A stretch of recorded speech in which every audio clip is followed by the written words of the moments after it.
Ryan Divish of the Seattle Times joins us today to tell us his thoughts on what's next for the Mariners this offseason, if Luis Castillo could be traded, and how the Mariners might have a little bit more money to spend than we thought.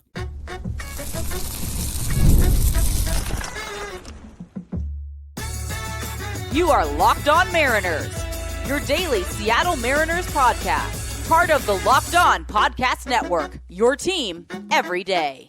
Ahoy, sailors. It is Friday, November 21st, 2025. You're listening to the Locked On Mariners podcast, part of the Locked On Podcast Network, now the #1 sports podcast network. My name is Dane Gonzalez. I'm a lifelong Mariners fan who's been covering the team for over half a decade. And today, me and my co-host Colby are going to be joined by the one and only Ryan Divish, Mariners beat writer for the Seattle Times. Of course, he's going to give us the latest on the Mariners offseason. We're going to talk some Jorge Polanco, Luis Castillo, bullpen arms, Colt, Emerson. We cover a whole lot in this one. But before we get into it, I want to shout out our title sponsor today, Gametime. Download the Gametime app, create an account, and use the promo code LOCKEDONMLB. That's LOCKEDONMLB for $20 off your first purchase. All right, let's just get right into it. Let's talk to Ryan Divish. Pleased to welcome back to the show Mariners beat writer for the Seattle Times, Ryan Divish. Ryan, thanks so much for taking the time. Happy to join you guys. Obviously, it's already been a busy offseason for the Mariners and for you, and we've got a lot of baseball stuff to talk about. But I'd kick myself if I didn't ask you about this big football game happening in Missoula this weekend. Montana State. How we feeling?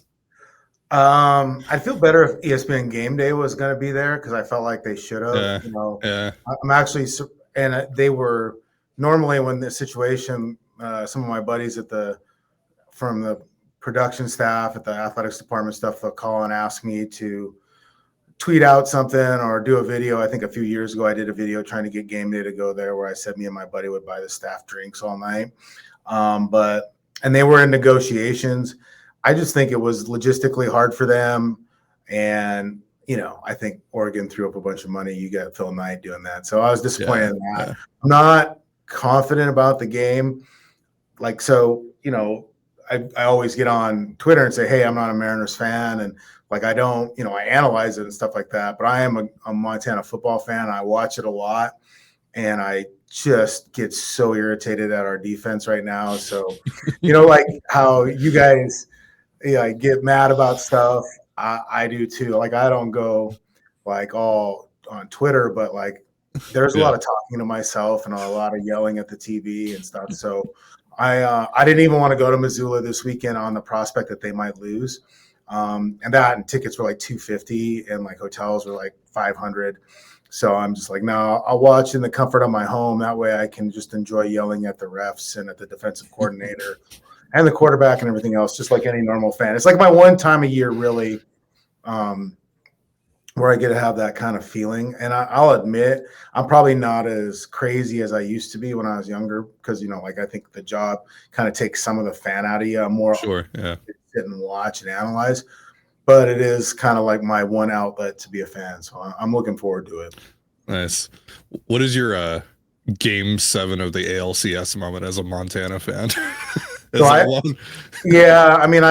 been to I went to the national championship when they won it in 2001, which was really cool because I had friends on the team, they were part of the team.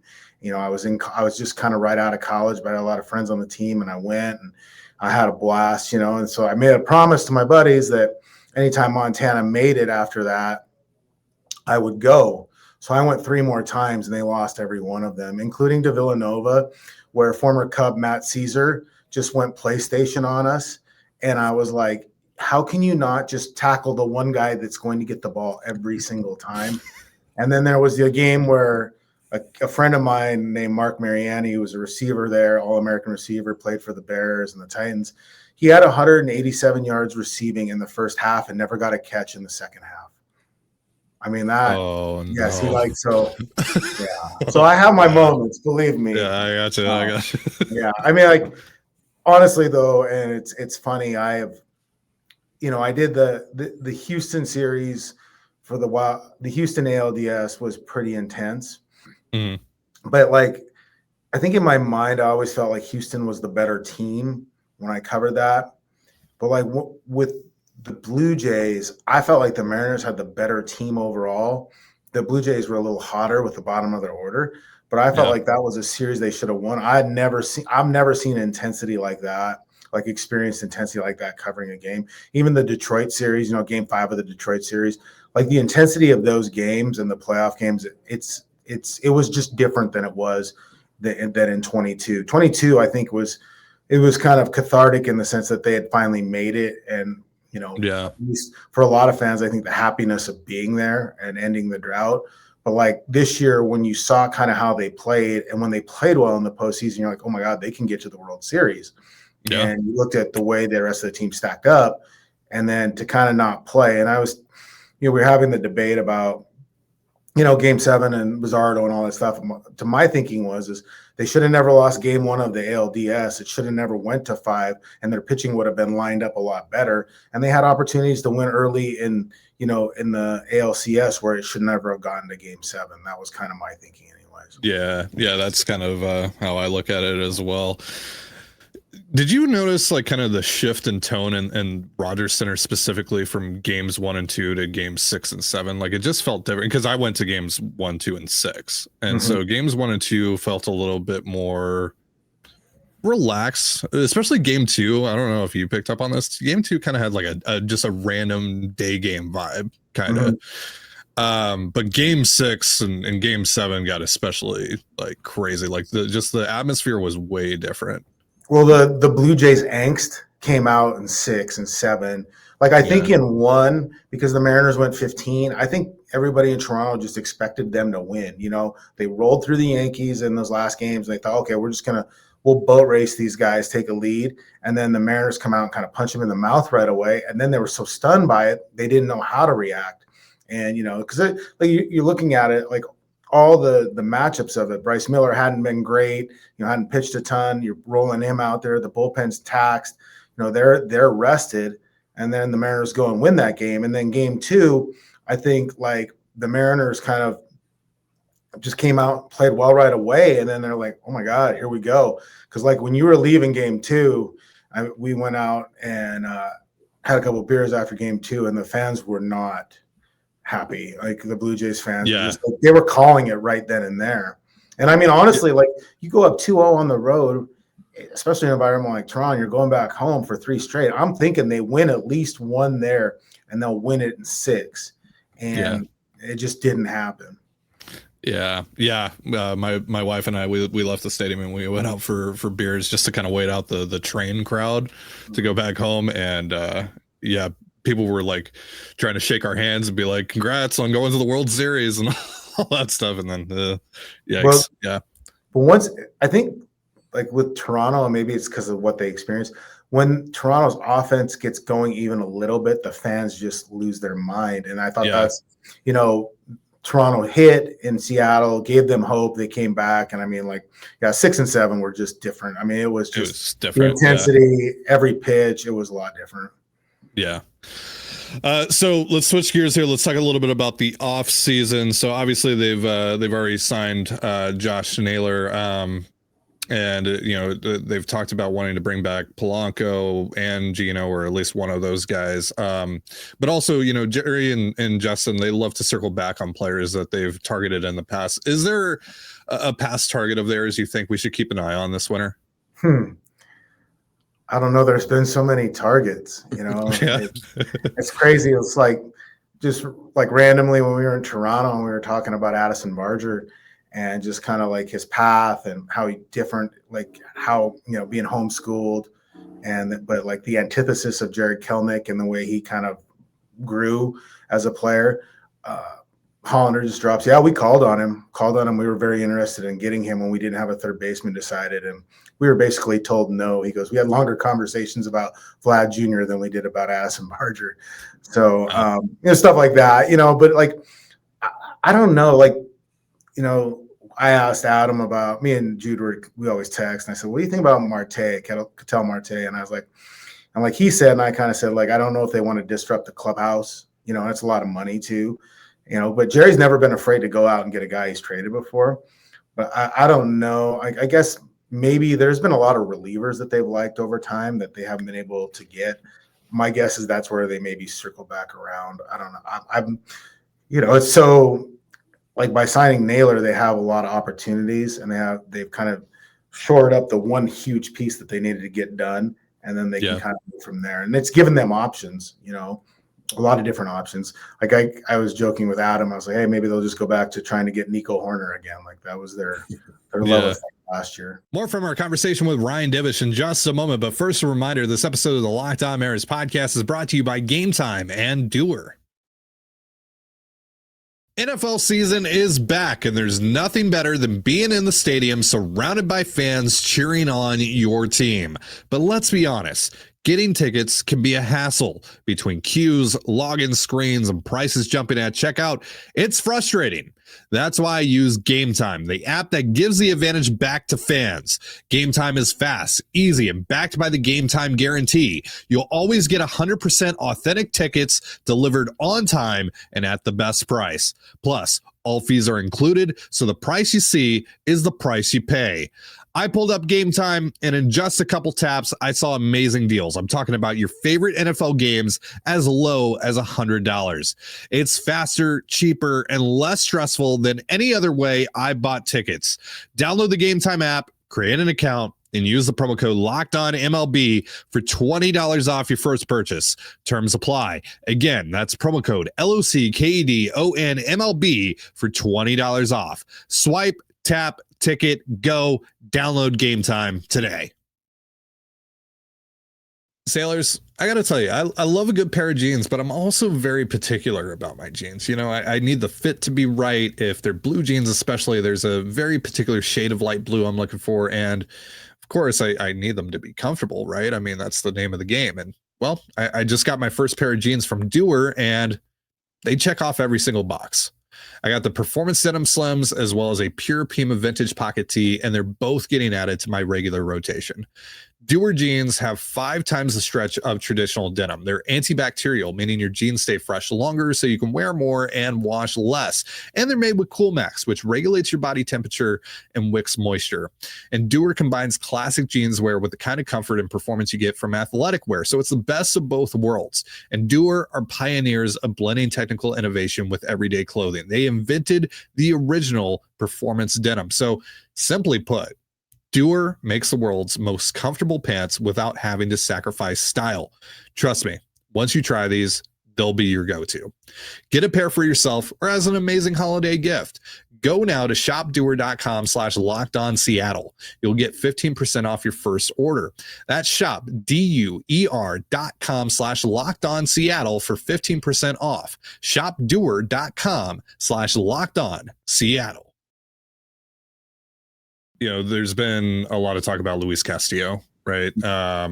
I kind of entered this off season with the expectation that he was going to get traded just because of how much it was talked about last year, right? Do you think that happens? I wouldn't say never, but I think last year the math or like their thinking on it was different in the sense that like they had a better understanding. They thought they knew exactly what they had in Bryce and Logan and George from a health standpoint, but to have major scares with all 3 of those guys and miss a lot of time, I think that changes maybe their math on what the value of Luis Castillo is because he makes every start. And I think this market is different. Last year, the pitching market was so starved. This year, you have, better kind of mid-level starters, in that 2 to 4 range that are, I don't think will cost you as much money as what Luis Castillo will cost you. I think the contract is prohibitive in a lot of ways. There is value in his quantity. I think the quality isn't necessarily great, but he was pretty good last year. If you look at a lot of the numbers and you take out that little 4-start stretch where he really struggled, and some of that was mechanical based and I think some fatigue, he's pretty quality starter. So I guess the Mariners have to ask themselves what they get back in return. Will they get enough value, or will the salary saved allow you to go get the guy you want? You could always do the contract for contract, was it the Robbie Ray for Mitch Haniger kind of thing? Like if there's a player out there that fits what they need, fits what they want, has kind of not necessarily the exact contract, but a lot of money owed or whatever, then you can kind of make that work. But I mean, how many teams are really going to take on Luis Castillo's money right now? Yeah, 3 or 4. Yeah, the one thing is like if the Mets strike out on a bunch of pitching guys, then maybe you can do that. The problem with that being is like that could happen late, and then late in the process, like where they don't get their guys and they start looking around for trades. Do you have the money you save or what you get in return? Will that help you, or do you have enough time to go get the pieces to make up for what you lost? Yeah, Colby, what do you got for Ryan? Well, I mean, just speaking about the money there, like if they don't trade Luis, do they have enough, do you think, to do something more than just bring back Jorge Polanco, or how do you think they're set up financially to attack the offseason? Yeah, so like I think when I was down at the GM meetings and talking with some agents and talking with some other guys from other teams, you know, they kind of because like when Jerry came out and said, "Oh, the budget will be what it ended last year," you know, I don't think the players' union loved hearing that and all that other stuff. But I think that was a starting point for their budget. That's kind of like the baseline, you know, the floor of what their budget could be. It wasn't going to be the be all end all, like that's the ceiling, and they had to stop it right there. Because what was that, about 30-some million if you looked into the projections? Yeah. I think they're closer to probably having about 40 to 45 to play with. Now they're not going to burn it all right away. Yeah. That's not how they do it, because they need to add. So they want to be able to add at the deadline. Yeah, I think they can still do something with Polanco and still have some money to go get relievers. I don't think there's a way they can make Polanco, Suarez plus what Naylor was given work. Although Naylor backloading the contract a little bit and only getting 10 this year might make it work, because by him doing 10 this year and the signing bonus or whatever, like you can look at a 1-year deal for Suarez and say, okay, that's not terrible because you're only committed to 1 year. Like the joke is the running thing in GM circles is there's no such thing as a bad 1-year contract. And so you can make it work that way because of what Naylor did and how the contract is structured. They may be able to do something. But I think if they go get Polanco, and I think then the money they have, they'll use to get relievers. I don't know that third base is quite the priority that it might be, or if they find the right guy. Like, to me, I think if you found a decent right-handed hitting utility bat or a utility guy that can play multiple, like say Willie Castro's out there. I know he was terrible with the Cubs second half, but maybe you can get him on a little bit lighter deal or on a 1-year deal, on a prove-it deal. Then you have a guy that can play second, can play third a little bit, and has some contact skills that you like, and he's right-handed because they're pretty left-handed at times. You know, I don't think anybody wants to see JP and Cole Young batting against lefties throughout the season. I don't think that's a good idea. So that may be a fit more than just like going and getting the everyday third base type, and might fit them better. They are going to give Cole Young the runway to make the team. I mean, they are, and they're comfortable with Ben Williamson being at least part of a platoon at third base if they needed to. Like, I think they have that freedom. To me, like, I think they need leverage arms probably more than a third baseman, like what you could get depending on what the market is. But that's how maybe the trade works. Maybe you get a trade to get a third baseman instead of using free agent dollars. And maybe the free agent dollars go to a lefty that has some swing and miss, or a righty that has some swing and miss. To me, they're two relievers away from solidifying that bullpen. Well, let's talk about that a little bit, because to me, the best thing that I've heard from Jerry and Justin this winter has been the acknowledgement that Munoz, Spire, Bizzardo, and Brash threw a ton, and they want to build in some safeguards for that. The other week you wrote that they'd like to add another experienced leverage arm similar to Yohan Duran. Now, Duran's one of the best relievers in the game. So do you think they're going to be shopping at, the top shelf of the relief market this winter? No, I don't like the Devin Williams group. No, I don't think so, because I don't think they want to go 3 at over 15 or 16 million for a reliever. But they'll probably they'll look at the next tier. If there's a guy maybe with a higher strikeout rate but has some other issues, they'll look at that. But I think we all know that Devin Williams will probably end up with the Dodgers, and there are some other guys. You look at it, like Fairbanks' numbers are starting to trend down. You don't like the lack of swing and miss. You trust their pitching lab to find the right guys in the market, because if you look at it, when they've been forced to go get relievers to fill a direct need, like a leverage need that were highly relied upon, Jerry went out and spent $17 million on Juan Nicasio and $11 million on Mark Zepchinski and $5 million on Ryan Stanek. And so trust your guys to know, like, if there's mid-level guys you can go get, and you can do that, build a Bizzardo if you have to, that has some experience.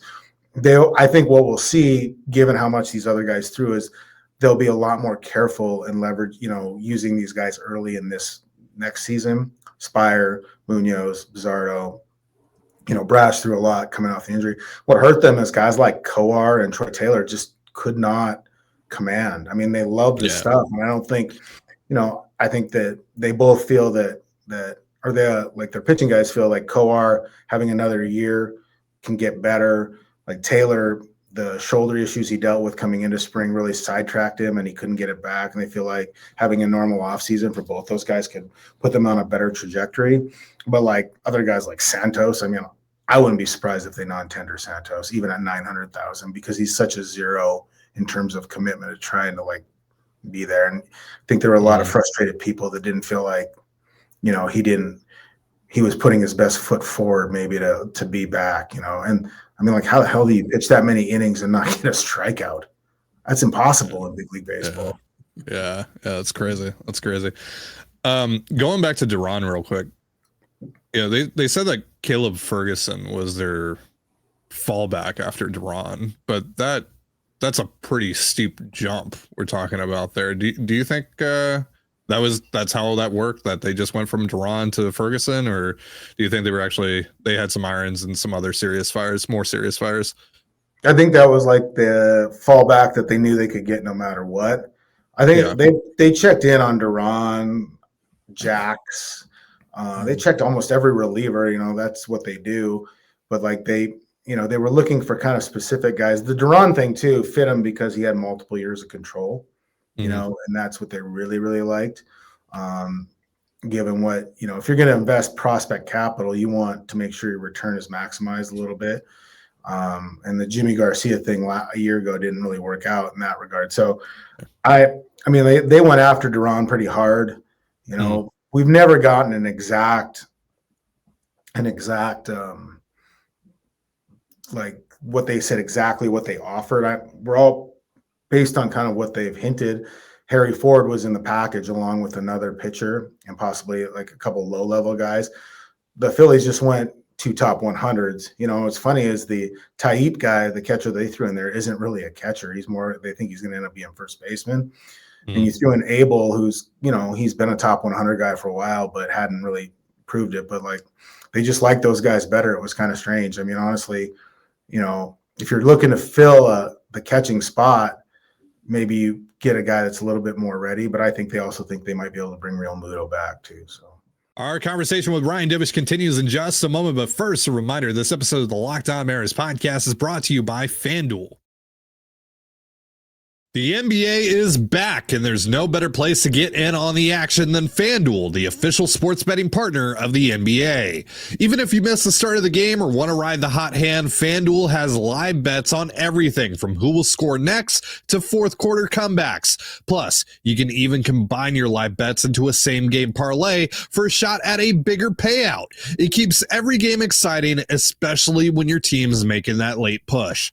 Right now, FanDuel is giving new customers $300 in bonus bets when your first $5 bet wins. So head to FanDuel.com to sign up and play your game with FanDuel, the official sports betting partner of the NBA. If they got Duran, do you think they still would have tried to get Gino and pulled the trigger on that deal? Yeah, I think so, because I think they felt like there were some spots lacking in that position. I think they could have done it all. It would have been interesting. That would have been, I mean, you get Duran, people are, to go with the rest of the guys they got, people have their pants off over their heads, swinging them around, enjoy it. I mean, like, and like that was the thing, is like you could just count the number of times where Duran could have been useful in that situation. Just somebody that wasn't necessarily Bizzardo, and like said, like Brash wasn't at his best. I think some fatigue caught him a little bit towards the end there. Spire was gassed too, and that's the thing, is they just didn't have the depth to kind of offset it. And they didn't have guys that they trusted in the back end or in the bottom part of the bullpen to even like roll out there and semi-leverage situations, really. I want to go back real quick to your thoughts on them not trading Castillo. So if they don't trade him, then what do you make of the Tarek Skubal stuff? I mean, I think they'll listen. I think you got to listen. Yeah. I mean, you saw what the horse can do for you in a postseason, and you really believe this is a postseason team. You know, I don't like say they traded for him. I think the odds of re-signing Skubal are pretty slim, given that how much he can make. I don't care how much he loves tacos, Chukis in Seattle. It's just not going to happen. But you know what? Make the run at it. You know, there are a lot of teams that have done that with one guy one time to get that World Series, and you know that puts you over the top. My guess would be they would ask for Kirby. I don't think you'd have to do that though. They want a major league ready pitcher, where you have the full control, the full allotment. I just don't know that Durangelo Cincha or Kate Anderson really gets you that. Yeah. You have to throw in something else. I mean, obviously, you're going to have to throw in 2 or 3 guys, 3 or 4 guys. I don't think they have to be your best guys. I don't think Colt Emerson's going in there, but you know, if you're Detroit and you have to do this, then you better get real dudes. That's the one thing too, is if you're Detroit and you're willing to do that, are you willing to just move Kerry Carpenter too? I mean, because he's getting expensive too. And he, you know, I mean, it feels weird to be like, we're going to trade our best guy, our very best guy, and we're still going to try and compete in 2026. Like what? I mean, it's a tough message to send to the clubhouse, but I think they all kind of know where they're at. The only thing is that division is so bad. Like the Mariners could have went in without the Mariners could go in with what they have now and just steamroll that division without adding anybody else. Say they keep Naylor, they don't add Polanco back or whatever, they could roll through that division. That's that bad. Colby, you got anything for Ryan? Yeah, you mentioned Colt Emerson earlier. I'm curious, what do you think the odds are that he makes the opening day roster? We know he's going to be given the opportunity, but do you think that's a real opportunity, or is it kind of a, you know, give the top prospect a shot, see what happens type of thing? I think it's more of a real opportunity now after in the 17 games when he went to Tacoma, and even in Arkansas, you know, the numbers they were here, they're pretty steady. It's not explosive. Like with Laz, you know, Laz has the ups and downs. Usually when he starts a new level, there's some downs as he adjusts, and there's huge ups and then whatever. Colt, I know the numbers aren't perfect, but I think he held his own. And I think the way he progresses at such a rapid rate, I think they think that that's possible. I don't know. I mean, I guess there are bonuses to all of that too. You put the guy on the roster opening day and plays enough. Yeah, you burn your service time, but you also could put him up there to get a potential first-round pick with a draft pick, if rookie of the year, stuff like that. I'll be curious. I mean, because they were going to do the same thing similarly with Cole Young a little bit, but he hurt his shoulder and never really competed at spring. But Colt Emerson's wired a little differently than Cole Young. There's an intensity to Colt Emerson that's like the maturity level. Like I wouldn't think that it's normal, but it's possible, you know, and they show him anything. Like I think he could do it. But I think also they're not going to sit there and pencil him in. I think that would be the pleasant surprise because they didn't do that with Julio. I remember that year Julio came in, everybody thought, is he going to start again at AA or is he going to go to AAA? How long would it take for him to be up? And he came in so ready to go that he just forced them to put him on the team. And I think Colt Emerson is perfectly capable of doing that. You know, and from a defensive standpoint, I think he'd adjust to third base really quickly. So, yeah, I mean, I'd say maybe 45% chance just because it's that difficult to move up. What is he, 20? Is he even 21 yet? Yeah, he's 20. Yeah, I think it's 20. Yeah. I mean, I think it could happen, but I don't think the Mariners are going to rely on that happening. Yeah. You mentioned Cole Young's shoulder. Do you think that lingered at all over the course of this year? Because his arm strength was not what I had heard it was. It was kind of it was an issue. Yeah, all of a sudden the comps to Adam Frazier look a lot more like fair, honestly. Yeah, I guess. And the thing is like his throwing motion was a little funky, and they worked on it a lot. It was a longer throwing motion. They wanted it to be shorter, like at the bag for double plays and stuff. He's not super clean there. And that's, I think a year working on it and more time with Perry Hill will help him. But like you watch Rivas play defense and then you watch Cole, it's not the same. But he's has enough talent to make it better. I don't know, but like one time we were watching and Angie Mentic was like, man, he's throwing like Dustin Ackley from second base, and I was like, oh, that's a hard drop right there, Angie. Like, Woof. I think he'll be fine. I think some off-season rest, and they wanted him to kind of clean it up and all that other stuff. Will do it, but what'll keep him in the big leagues is if he hits. If he hits and can if he hits kind of like the guy in July and early August and not like the guy in September, you won't really care about his defense. It's like the Daniel Murphy comp or even Polanco. You put him out there, that you're going to lose some balls defensively, but if you hit enough, you'll overlook it. Speaking of Polanco, there was a report the other day from The Athletic that Jorge might wait out the market a bit. Do you think the Mariners are willing to wait for him, though?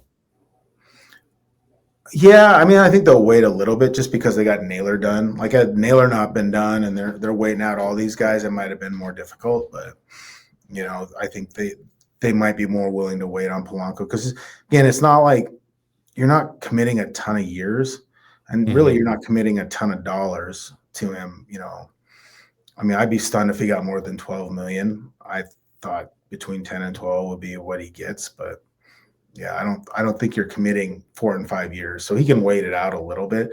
But it's like the thing with Polanco is like Ulysses, his agent, might say that or might be leaking that, but Polanco's a guy that went back to the Mariners because he felt more comfortable in Seattle in a year where you're trying to put up numbers and rebuild your value. He decided to go back to Seattle and not Houston or even New York because he wanted to go to a place he was familiar with and he didn't like the change. I mean, that first year with Seattle, that was so hard for him in the sense that his entire career from the time he was 16 was with the Twins and everything about it. So, it was a pretty big adjustment.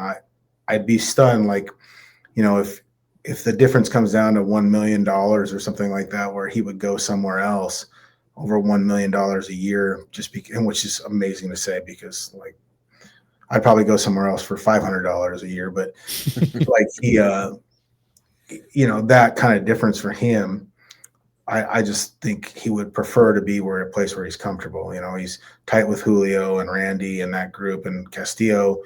Julio and him have the same. Julio and Robles and all those guys have the same agent. I just think it fits too well for him to try and go somewhere else new for a minimal salary increase. Colby, you got anything for Ryan before we get out of here? Yeah. So I think one of the more underrated situations that the Mariners should look to improve, although I'm coming to the realization they probably won't, is right field. It was a disaster for them in the postseason. And if not, honestly, for Dom Canzone's hot summer, it would have been a disaster all year. But I guess more particularly, like, could they look to make an upgrade in the outfield? I know Jerry's already said probably not.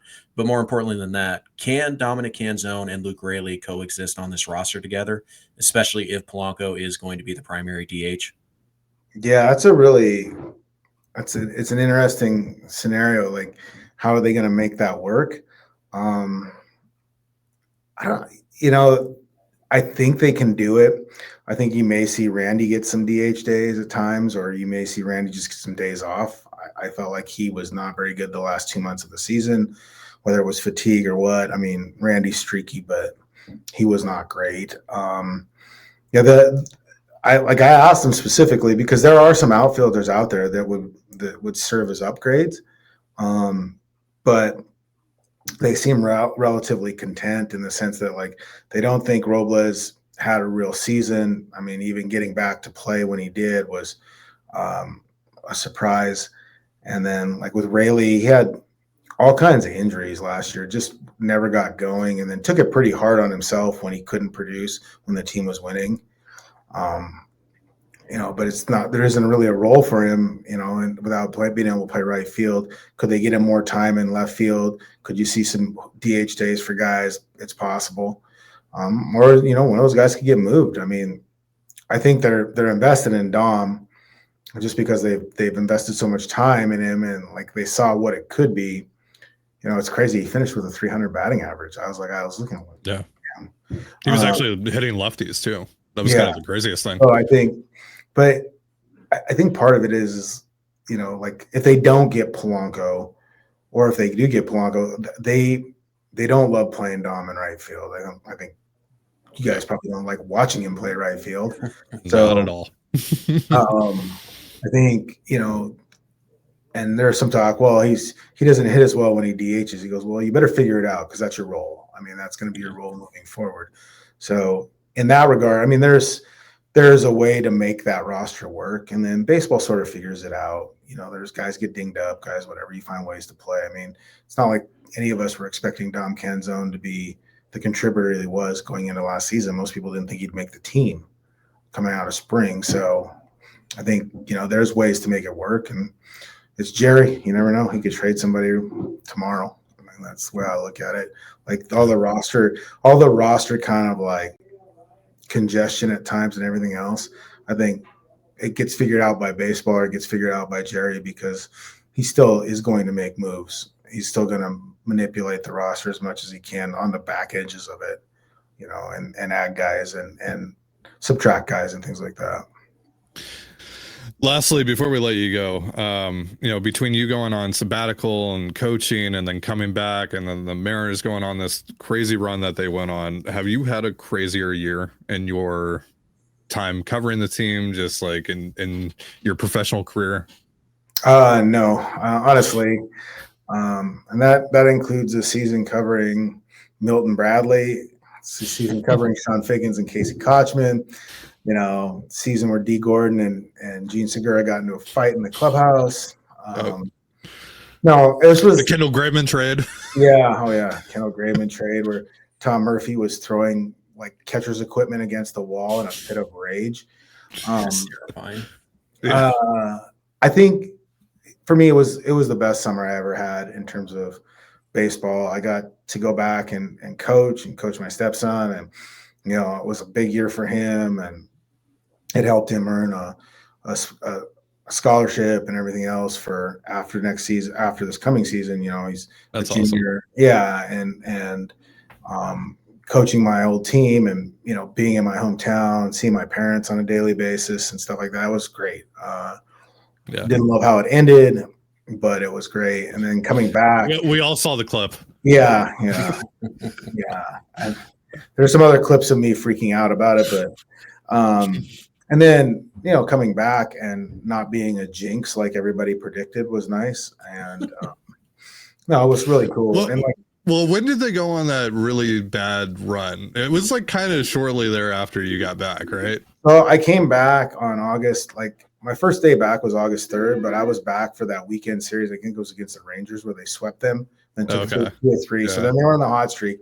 Then they went on that awful road trip to New York, to Baltimore, New York, and Philly, which I didn't cover. And then I came back for the other homestand and then covered the next road trip where they weren't great, and then, but yeah, their record was winning, I think, with me, but it was, it wasn't, I don't know. It was cool. Like I didn't, for 4 months, I didn't have to go to an airport and get on a plane, and I didn't have to go to SeaTac, which is, hell. Yeah. And then also just like, for me, like watching, I still pretty much, I think I watched almost every Mariners game I could, and even watched them on replay or the recaps, just to stay connected. And watching it that way and not tweeting about it or, having to write about it, all that stuff, and then reading the coverage, it was a good step back. And like for me, like I've said it before, like the guys in that team last year, collection of the nicest guys, the best people I've ever covered. So to see them have success, I was really happy for them and happy watching it. Texted with Cal a little bit off and on during the season. But yeah, it was really cool to kind of come back and experience that. I was like, I got the best aspects of it all. I mean, I'm gonna try and maybe I should just try and sell my boss. Say I need to take another sabbatical and the Mariners to make the postseason, and we can get all these subscriptions and stuff like that. So we'll see. I mean, jobs are great when you can take about 3 or 4 months off. Right. Go coach some baseball, all that. Yeah. Well, Ryan, great as always talking to you, man. Always appreciate your insights. Good luck to your Grizz this weekend. Yeah, hopefully we get a win, and I promise not to angry tweet like Colby.